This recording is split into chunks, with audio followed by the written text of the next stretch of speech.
ជំរាបសួរបងប្អូនទាំងអស់គ្នាថ្ងៃនេះអេដមីនសូមនិយាយមិននឹកស្មានដល់បណ្ឌិតតើបងប្អូនណាខ្លះបានមើលរឿងពិភពនៃក្បាច់គុណរដូវកាលទី5សម្រាប់អេដមីនមើលចប់ហើយដំបូងចង់ធ្វើ novel និទានសង្ខេបតាមសាច់រឿងគេនឹងតែមានណាក្រុមហ៊ុនគេលេងមួយក្បាច់ធ្វើឲ្យដាច់ភ្ងាស់មក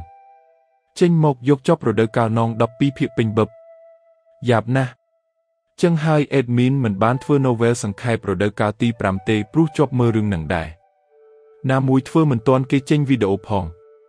ចឹងហើយអេដមីនក៏សម្រេចចិត្តធ្វើការនិទាន novel បន្តពីរដូវកាលទី5មួយទៅទៀតហើយអេដមិនសង្ឃឹមថាក្រុមហ៊ុនរឿងនេះគេនឹងមិនចេញលឿនទៀតនោះទេមួយវិញទៀតអេដមីនធ្វើនេះសង្ឃឹមថាមានបងប្អូនគាំទ្រច្រើនតោះឥឡូវនេះតាមដានសម្ដាប់សាច់រឿង novel ជាមួយនឹងការនិទានទាំងអស់គ្នាវគ្គបាក់ពូកផ្សេងគ្នាទោះបីជាអាណាចក្រច្រាំងថ្មបិសាចបានព្យាយាមអស់ពីសមត្ថភាពដើម្បីបង្ក្រាបព័ត៌មានទាក់ទងនឹងការប្រយុទ្ធដែលបានកើតឡើងនៅក្នុងវិមានដ៏ធំក៏ដោយប៉ុន្តែការខិតខំប្រឹងប្រែងរបស់ពួកគេគឺគ្មានប្រយោជន៍នៅទីបញ្ចប់ត្រឹមតែកន្លះថ្ងៃប៉ុណ្ណោះដំណឹងនៃរឿងនោះត្រូវបានសាយភាយពេញវិមានបុរាណទាំងមូលដូចជាខ្យល់ព្យុះពេលព័ត៌មាននេះបានលេចចេញមកវាបានបង្កឲ្យមានភាពចលាចលយ៉ាងខ្លាំងក្នុងទីក្រុងនៅពេលដែលពួកគេភាគច្រើនបានរវាដំបូងទឹកមុខរបស់ពួកគេពោពេញដោយការភ្ញាក់ផ្អើលប្រសិនបើវាមិនមែនដោយសារពួកគេដឹងថាព័ត៌មាននេះពិតជាត្រឹមត្រូវទេច្បាស់ជាពួកគេទាំងអស់គ្នានឹងគិតថានេះគ្រាន់តែជាការលេងសើចប៉ុណ្ណោះនោះទេទោះបីជាពួកគេមិនមែនជាអ្នកគ្រប់គ្រងក៏ដោយក៏កម្រមាននរណាម្នាក់នៅក្នុងទឹកដីភាគនិរដីដែលហ៊ានធ្វើបាបអាណាចក្រច្រាំងថ្មបិសាចនោះទេតាមពិតទៅសូម្បីតែក្នុងចំណោមអាណាចក្រដែលមានឋានៈខ្ពស់ក៏ដោយពួកគេពិតជាមានកម្លាំងដែលត្រូវគិតគូរផងដែរជាងនេះទៅទៀតគ្រប់គ្នាបានដឹងយ៉ាងច្បាស់ថាបងប្អូនប្រុសស៊ីគុណនិងស៊ីសិនបានរួចផុតពីសេចក្តីទុក្ខក្នុងកម្រិតឋានៈនិព្វានមួយតាមពិតទៅម្នាក់ឈ្មោះស៊ីគុណនឹងមានសមត្ថភាពក្នុងការវាយលុកដល់អាណាចក្រនិព្វានទី2រួចទៅហើយប្រសិនបើគាត់អាចរស់បានកម្លាំងរបស់អាណាចក្រច្រាំងថ្មបិសាចប្រកាសជានឹងកើនឡើងម្ដងទៀតជាមិនខានទោះជាយ៉ាងណាក៏ដោយអាណាចក្រដ៏មានអំណាចបែបនេះត្រូវបានកាត់បន្ថយទៅជាស្ថានភាពសោកសៅមួយដោយសារតែលីនតុងដែលជាអ្នកគុណនិយមម្នាក់មកពីចភពដែលមានឋានៈទាបតែប៉ុណ្ណោះវាជារឿងធម្មជាតិមួយសម្រាប់លទ្ធផលដ៏គួរឲ្យភ្ញាក់ផ្អើលនេះដែលបង្កឲ្យមានការផ្ទុះកំហឹងបែបនេះទោះយ៉ាងណាក៏ដោយចាប់ពីថ្ងៃនេះទៅឈ្មោះរបស់លីនតុងនឹងធ្វើឲ្យទឹកដីភាគនិរដីទាំងមូលភ្ញាក់ផ្អើលជាមិនខានតាមពិតទៅវាហាក់បីដូចជាបញ្ហាមួយចំនួនដូចជាប្រាក់រង្វាន់របស់អាណាចក្រច្រាំងថ្មបិសាចនឹងបាត់ទៅវិញដោយសារកេរ្តិ៍ឈ្មោះរបស់គាត់ក៏អាចថាបានយ៉ាងណាមិញប្រសិនបើអាណាចក្រដ៏មានឥទ្ធិពលដូចអាណាចក្រច្រាំងថ្មបិសាចមិនអាចចាប់លីនតុងបានទេនោះតើអាណាចក្រធម្មតាមានឱកាសអ្វីខ្លះទៅជាងនេះទៅទៀតអាណាចក្រដែលមានអំណាចពិតប្រាកដភាគច្រើននឹងមិនធុញទ្រាន់នឹងការធ្វើដូច្នេះទេជាក់ស្ដែងការបង្ហាញកម្លាំងរបស់លីនតុងនាពេលបច្ចុប្បន្ននេះមានលើសពីឥទ្ធិពលដែលគាត់បានស្វែងរកវាហាក់បីដូចជាក្នុងពេលនេះគ្មាននរណាម្នាក់ហ៊ានឆក់យកសោបុរាណដ៏អាថ៌កំបាំងរបស់គាត់នោះទេនេះប្រកាសជាទុកពេលវេលារបស់គាត់ហើយខណៈដែលវិមានបុរាណទាំងមូលស្ថិតក្នុងភាពចលាចលដោយសារតែការប្រយុទ្ធគ្នាដែលបានកើតឡើងនៅក្នុងវិមានដ៏ធំនោះតួអង្គសំខាន់លីនតុងបានសម្រាកយ៉ាងស្ងៀមស្ងាត់នៅជ្រុងស្ងាត់មួយនៃទីក្រុងសម្រាប់ការប្រកួតលើកមុនទោះបីជាគាត់អាចប្រើថាមពលលីបញ្ចូលគ្នាដើម្បីធ្វើឲ្យស៊ីស៊ាន់របួសក៏ពិតមែនប៉ុន្តែគាត់យល់យ៉ាងច្បាស់ថាថាមពលលីបញ្ចូលគ្នាបានធ្វើឲ្យគាត់មានឥទ្ធិពលយ៉ាងខ្លាំងដូច្នេះដោយផ្អែកលើកម្លាំងបច្ចុប្បន្នរបស់គាត់មិនអាចអនុវត្តវាជាប់គ្នាបានទេនៅពេលនោះប្រសិនបើស៊ីសិនមានភាពប្រសើរឡើងហើយអាចទទួលបានការវាយប្រហារដ៏គួរឲ្យភ័យខ្លាចរបស់លីនតុងដោយបង្ខំនោះអ្នកដែលត្រូវធ្លាក់ចូលក្នុងស្ថានភាពធ្ងន់ធ្ងរប្រហែលជាគាត់វិញហើយទោះបីវិធីរបស់គាត់ខ្លាំងប៉ុណ្ណាក៏ដោយគម្លាតរវាងគាត់និងស៊ីសិនគឺធំណាស់គ្រាន់តែការពិតដែលថាគាត់អាចប្រើថាមពលលីបញ្ចូលគ្នាដើម្បីឲ្យរបួសគឺជាសមិទ្ធផលគួរឲ្យកត់សម្គាល់រួចទៅហើយខណៈពេលដែលលីនតុងឈរលើផ្ទាំងថ្មធំមួយដោយក្តាប់ដៃហើយស្កាទេពបានដើរទៅមុខលីនតុងហើយនិយាយយ៉ាងម៉ឺងម៉ាត់ថាប្រសិនបើអ្នកអាចឈានទៅដល់អាណាចក្រនិព្វានដោយជោគជ័យនោះស៊ីសិននឹងត្រូវបង្ហាញភាពអស់សង្ឃឹមនៅចំពោះមុខអ្នកជាមិនខានអ្នកនោះឈ្មោះស៊ីគុណគឺពិតជាមានបញ្ហាឥឡូវនេះសូម្បីតែអាប្អូនអណ្ដាតភ្លើងតូចក៏អាចប្រើតែកាយសម្ទារនិងក្បាច់គុណដ៏ខ្លាំងក្លារបស់គាត់ប៉ុណ្ណោះ ដើម្បីបង្ខំឲ្យប្រយុទ្ធម្យ៉ាងទៀតខ្ញុំអាចយល់ថាអ្នកគុណនិយមទាំងឡាយមានសមត្ថភាពបំបែកអាណាចក្រនិព្វានទី2ប្រសិនបើគាត់ពិតជាអាចឈានដល់អាណាចក្រនិព្វានទី2នោះសូម្បីតែអាប្អូនខ្លាអណ្ដាតភ្លើងតូចក៏មិនអាចទប់ទល់នឹងគាត់ដែរលីនតុងងក់ក្បាលថ្នមទោះបីជាស៊ីគុណបច្ចុប្បន្នគ្រាន់តែជាអ្នកគុណនិយមអាណាចក្រនិព្វានដំណាក់កាលទី1ក៏ដោយវាច្បាស់ណាស់ថាគាត់វាដាច់អ្នកគុណនិយមដូចជាស៊ីគុណនឹងហើយពេលនឹងលីនតុងយល់ថាប្រសិនបើគាត់ត្រូវប្រឈមមុខជាមួយស៊ីគុណប្រហែលទំនងជាគាត់នឹងជួបបញ្ហាជាប្រាកដលីនដុងសម្លឹងមើលបន្តិចខណៈពេលដែលភាពត្រជាក់ខ្លាំងបានហក់ឡើងពេញមុខរបស់គាត់ហើយនិយាយថាបន្ទាប់ពីបានចូលទៅក្នុងកំណប់ទ្រព្យឲ្យបុរាណពួកយើងនឹងស្វែងរកថ្នាំនិព្វានមួយចំនួនជាមុនសិនទំនងជាមានចំនួនច្រើននៅទីនោះគ្រានោះខ្ញុំនឹងខ្ចីកម្លាំងនៃកំណប់ទ្រព្យដើម្បីទម្លាយដល់ដំណាក់កាលនៃអាណាចក្រនិព្វានដរាបណាខ្ញុំអាចឆ្លងផុតទុក្ខគ្រោះមហន្តរាយនិព្វានបាននោះខ្ញុំនឹងអាចទល់ជាមួយស៊ីគុណបានបើទោះជាគាត់ឈានដល់អាណាចក្រនិព្វានដំណាក់កាលទី2ក៏ដោយជាមួយនឹងកម្លាំងរបស់អាប្អូនខ្លាអណ្ដាតភ្លើងតូចខ្ញុំមានទំនុកចិត្ត 80% ថាខ្ញុំអាចបញ្ចប់វាបានស្កាទេពតូចបានសាយវាយល់យ៉ាងច្បាស់ថានៅពេលដែលស៊ីគុណទម្លុះបានពួកគេប្រកាសជាមករកពួកខ្លួនជាមិនខានហើយក៏និយាយថាហេបើបែបនេះអ្វីនឹងត្រូវកំណត់ដោយអ្នកណាដែលឈានដល់ការឈានមុខគេមុនគេទៅលីនតុងញញឹមហើយនិយាយដោយទឹកមុខដ៏ជឿជាក់ថាកំណប់ទ្រព្យសម្បត្តិបុរាណគឺអស្ចារ្យពេកវានឹងពិបាកណាស់ក្នុងការត្រឡប់មកវិញជាមួយនឹងរង្វាន់ជាច្រើនអាណាចក្រច្រាំងថ្មបិសាចគឺគ្រាន់តែជាឧបសគ្គមួយប្រភេទប៉ុណ្ណោះប៉ុន្តែវាគឺមានបុគ្គលដ៏មានអំណាចលាក់កំបាំងមួយចំនួនដែលមិនស្គាល់មុខនៅក្នុងសមរភូមិបុរាណនេះច្រើនទៀតចំនួនមនុស្សខ្លាំងនិងអាណាចក្រដែលត្រូវបានតាក់ទាញដោយកំណប់បុរាណគឺពិតជាមិនមែនត្រឹមតែមនុស្សទាំងនោះដែលយើងបានឃើញលាក់ខ្លួននៅក្នុងសាលធំនោះទេទាំងនោះជាបញ្ហាដែលពិបាកបំផុតពិតណាស់វានឹងមិនងាយស្រួលនោះទេតើអ្នកមិនបាននិយាយដែលនារីមកពីអាណាចក្រជ្រលងរណៈនិយាយទេអី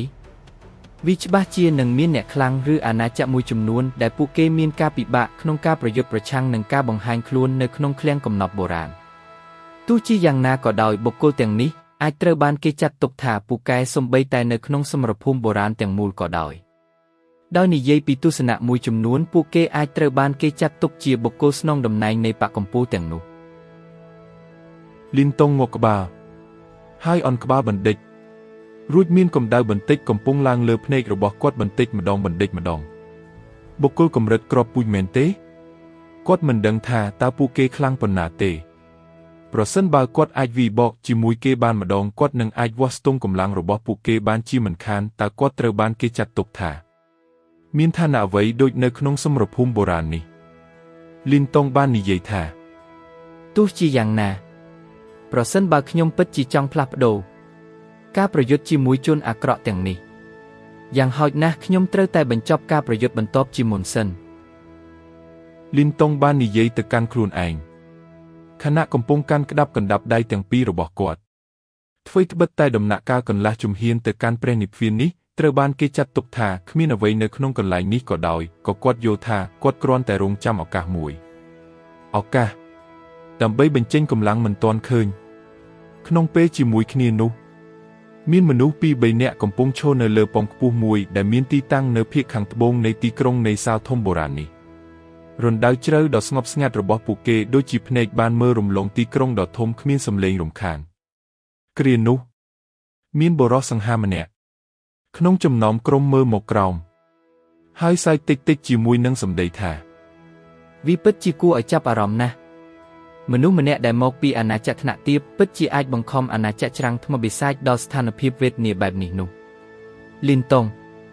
អញពិតជាមានសមត្ថភាពគ្រាន់បើតើមនុស្សម្នាក់ផ្សេងទៀតសាយតិចនៅក្បែរបុរសនោះហើយនិយាយថាសមរភូមិបុរាណគឺធំធេងណាស់មានមរតកជាច្រើនដែលបន្សល់ទុកដោយបុព្វបុរសបុរាណរាប់មិនអស់ប្រសិនបើមនុស្សម្នាក់មានសំណាងគ្រប់គ្រាន់ក្នុងការទទួលបានមួយនោះមនុស្សម្នាក់នឹងអាចលេចធ្លោដោយធម្មជាតិទំនងជានេះជាហេតុផលដែលលីនតុងអាចទល់នឹងអាណាចក្រច្រាំងថ្មបិសាចបានវាគ្មានអីដែលគួរឲ្យភ្ញាក់ផ្អើលពេកទេបងហាពាក្យទាំងនេះគឺពិតតើអ្នកទាំងអស់គ្នាភ្លេចអ្នកដែលហៅថាធានដាវនៅភូមិភាគពីយប់ឬអ្នកនោះក៏មកពីអាណាចក្រថ្នាក់ទាបដែរទោះជាយ៉ាងណាក៏ដោយ គាត់មានសំណាងខ្លាំងណាស់ដែលបានទទួលមរតកពីប្រធានដាវបុរាណបច្ចុប្បន្ននេះអ្នកនោះមានឈ្មោះល្បីខ្លាំងនៅតំបន់ភាគពីយប់ធានដាវ ជើងខ្លាំងពីរ3នាក់ដែលនៅពីក្រោយគាត់បានភ្លាត់មាត់ដោយអចេតនាពេលឮឈ្មោះនេះសូម្បីតែបុរសម្នាក់នោះដែលមិនតាំងចិត្តចំពោះសកម្មភាពរបស់លីនតុងក៏ងក់ក្បាលបន្តិចដែរភ្នែករបស់គាត់ពោពេញទៅដោយការភ័យខ្លាចបុរសសង្ហាម្នាក់នោះមើលពីចម្ងាយហើយនិយាយយ៉ាងស្រទន់ថាតាមអ្វីដែលខ្ញុំដឹងអ្នកនោះគួរមានលក្ខណៈសម្បត្តិចូលក្នុងអាណាចក្រនិព្វានអ្វីដែលជាគូប្រជែងដ៏លំបាកការប្រយុទ្ធដ៏ធំនឹងមកដល់បន្ទាប់ពីកន្លះឆ្នាំទៀតនៅពេលនោះវាទំនងជាខ្ញុំនឹងមានអារម្មណ៍ថាឈឺក្បាលបន្តិចបើខ្ញុំទៅជួបគាត់នោះអូបុគ្គលនោះពិតជាមានចំណុចល្អដើម្បីឈានទៅកាន់អាណាចក្រនិព្វានឬទឹកមុខមនុស្សពីរ3នាក់នៅក្បែរនោះប្រែប្រួលបន្តិចពេលឮពាក្យទាំងនេះត្រូវហើយដូច្នេះហើយយើងមិនអាចធ្លាក់ក្នុងឃ្លាំងកំណប់បុរាណនេះបានឡើយកំណប់ទ្រព្យឲ្យបុរាណនេះមានអាថ៌កំបាំងណាស់មានមនុស្សមួយចំនួនដែលក្រឡេកមើលវានៅពេលនេះពួកគេរួមមានគូប្រជែងរបស់យើងមួយចំនួនផងដែរគ្រានោះមនុស្សម្នាក់បានសួរថាតើយើងត្រូវបង្ក្រាបអាណាចក្រច្រាំងថ្មបិសាចនិងអ្នកផ្សេងទៀតទេក្រៅពីមេដឹកនាំរបស់ពួកគេសមាជិកផ្សេងទៀតនៃអាណាចក្រច្រាំងថ្មបិសាចអាណាចក្របូរ៉េប្រវត្តិនិងអាណាចក្រជ្រលងមរណៈគឺសុទ្ធតែគ្មានប្រយោជន៍វាគ្មានន័យទេដែលមានពួកគេនៅក្បែរយើងផ្ទុយទៅវិញពួកគេនឹងគ្រាន់តែជាការរារាំងតែប៉ុណ្ណោះបុរសសង្ហានោះគ្រវីដៃចំពោះអាណាចក្រច្រាំងថ្មបិសាចនិងអាណាចក្រដែលមានឋានន្តរស័ក្តិខ្ពស់ផ្សេងទៀតដែលមានបញ្ហាយ៉ាងខ្លាំងនៅក្នុងក្រសែភ្នែករបស់មនុស្សសាមញ្ញហាក់ដូចជាមិនស័ក្តិសមក្នុងការយកចិត្តទុកដាក់នៅក្នុងភ្នែករបស់គាត់សំណើចមួយរំពេចបានបន្លឺឡើងពីក្នុងប៉មថ្មនេះបន្ទាប់ពីសំឡេងបុរសសង្ហាបន្លឺឡើងថាហាហាពូបៃពួកយើងមិនបានជួបគ្នាមួយរយៈនេះប៉ុន្តែទឹកដមរបស់អ្នកកាន់តែក្រអឺតក្រទុំហើយតើនាងក៏បន្ទាប់មករូបពណ៌ក្រហមដ៏កាចសាហាវមួយបានលេចចេញមកនាងចុះទៅលើសសរថ្មដោយញឹមដូចផ្កាផ្លែពេះទាំងនោះដូចជាភ្នែកគួរឲ្យចាប់អារម្មណ៍ខ្លាំងណាស់ប្រសិនបើលីនតុងបានឃើញរូបរាងបែបនេះទំនងជាគាត់ពិតជាភ្ញាក់ផ្អើលជាខ្លាំងនេះគឺដោយសារតែនារីនេះគឺជាមូហុងលីងដែលបានប្រយុទ្ធជាមួយគាត់សម្រាប់សោបុរាណដ៏អាថ៌កំបាំងនៅក្នុងជ្រលងភ្លេកបន្ទោនៅពេលនោះបុរសសង្ហានោះបែរក្បាលមកនិយាយថាវាមិននឹកស្មានដល់ទេដែលអ្នកបានមកទីនេះនៅពេលនេះកុំប្រាប់ខ្ញុំថាអ្នកក៏ចាប់អារម្មណ៍នឹងកំណប់បុរាណនេះដែរឲ្យសោះណាមូហុងលីងយឹមយ៉ាងតាក់ទាញហើយនិយាយថាសម្រាប់ទៅខ្ញុំនៅទីនេះតែម្នាក់ឯងទេនៅពេលនេះអ្នកផ្សេងទៀតប្រញាប់ទៅរកកំណប់មួយទៀតហើយមិនមានពេលមកទេកំណប់ទ្រព្យគឺជាកត្តាជំរុញបន្ទាប់បន្សំនោះទេសម្រាប់ខ្ញុំក្នុងការមកទីនេះបិទម្នាក់ដែលមានគំនិតប្រឆាំងនឹងខ្ញុំគឺជាគោលដៅរបស់ខ្ញុំបុរសសង្ហាលើកចិញ្ចើមហើយសួរថាពិតជាមានអ្នកណាហ៊ានពណ៌ប៉ះនឹងរៀបច្បងចឹងផងកញ្ញាមូភ្នែកផ្កាផ្លែពេះដ៏ស្រស់ស្អាតរបស់មូហុងលីនងបានរួមតូចនិងបង្កើតជាធ្នូដ៏គ្រោះថ្នាក់រួចនិយាយថាគាត់ជាម្នាក់ដែលត្រូវបានគេនិយាយយ៉ាងខ្លាំងនៅក្នុងវិមានបុរាណនេះបុរសសង្ហាភ្ញាក់ព្រឺតមួយសន្ទុះមុននឹងសាយតិចហើយងក់ក្បាលភ្នែករបស់គាត់មានទឹកមុខគួរឲ្យអាណិតហើយនិយាយថាលីនដុងហាវាមើលទៅដូចជាអ្នកនោះពិតជាសំណាងណាស់ដែលត្រូវបានគេកំណត់គោលដៅដោយអ្នកមូហុងលីងជ្រួញចិញ្ចើមចូលគ្នាបន្តិចខណៈនាងនិយាយភ្លាមថាលើកនេះខ្ញុំបានមកទីនេះដើម្បីរំលឹកអ្នកទាំងអស់គ្នា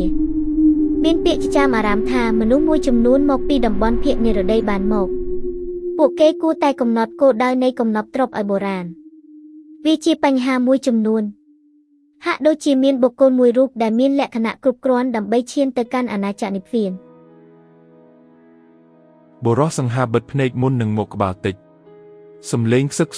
សួរជាមួយខ្យល់បក់មកត្រសៀកមកថាអ្វីពិតជាគួរឲ្យចាប់អារម្មណ៍ណាស់ទោះយ៉ាងណាក៏ដោយនេះមិនមែនជាតំបន់ភាគនិរតីទេទោះបីនាគឆ្លងទន្លេជួបបញ្ហាយ៉ាងណាក៏ដោយក៏ត្រូវមើលខ្លួនឯងពេលមកទីនេះដែរនឹងហើយសាច់រឿងរបស់យើងក្នុងភាគនេះ admin សូមចប់ប៉ុណ្ណេះសិនចាំជួបគ្នានៅភាគបន្ទាប់ទៀតណាសូមជម្រាបលា